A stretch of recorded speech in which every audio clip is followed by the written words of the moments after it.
जी, पाली की ऐतिहासिक भागवत कथा साध्वी ऋतंभरा जी के श्रीमुख से सुनने का पाली को जो सौभाग्य प्राप्त हो रहा है, इस संबंध में आप क्या कहना चाहेंगे? इस संबंध में मैं ये कहना चाहूँगा कि अनेक जन्मों का कोई पुण्य उदय हुआ पाली का और अनेक महापुरुषों की तपस्या का जो फल है वो इस वर्ष भागवत कथा के रूप में अंतर्राष्ट्रीय वक्ता परम पूज्य साध्वी माँ दीदी ऋतंभरा जी के मुखारविंद से सुनने को और साक्षात्कार जनता को दर्शन होने जा रहा है। जो अनेकों लाखों करोड़ों रुपया खर्च करके भी उनका आशीर्वाद लेने में सक्षम नहीं होते हैं, वो पाली को सहज में ही प्राप्त हो रहा है। ये बहुत ही कोई पुण्य है और इस पुण्य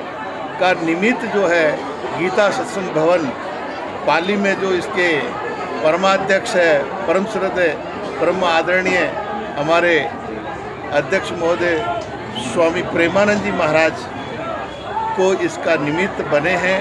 और इस तपस्या का फल ये 1971 में इस गीता सत्संग भवन की स्थापना हुई और पूज्य रामानंद जी महाराज के करकमलों द्वारा और उनकी तपस्या का फल, अनेक महापुरुषों का फल श्रीमद् भागवत कथा के रूप में पूज्य देवी माँ के मुखारविंद से पाली को प्राप्त हो रहा है।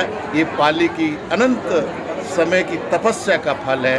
यही है मेरा कहना कि ये संत महात्माओं के मुखारविंद से और वो विश्व वंदनीय संतों के मुख से सुनना बहुत ही सौभाग्य का समय है। ऐसा बार बार मौका नहीं मिलता। अभी पूज्य दीदी माँ के सानिध्य में और महामंडलेश्वर पीठाधीश्वर हमारे आचार्य श्री स्वरूपानंद जी महाराज के सानिध्य में अभी 5100 कलश के द्वारा शोभा यात्रा निकलने जा रही है, जिसकी तैयारियां रथ, घोड़े और अनेक साधनों के साथ, झांकियों के साथ अभी प्रारंभ होने वाली है और बहुत ही धूमधाम से ये कार्यक्रम होगा। ऐसा हम भगवान से और गुरु महाराज से, गौ माता से प्रार्थना करते हैं। मैं महामंडलेश्वर स्वामी ज्ञान स्वरूपानंद अक्री जी महाराज।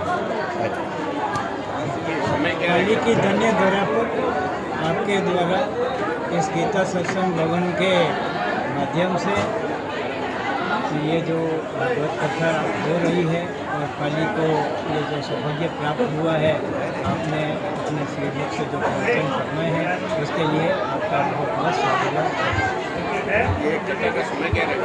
कथा का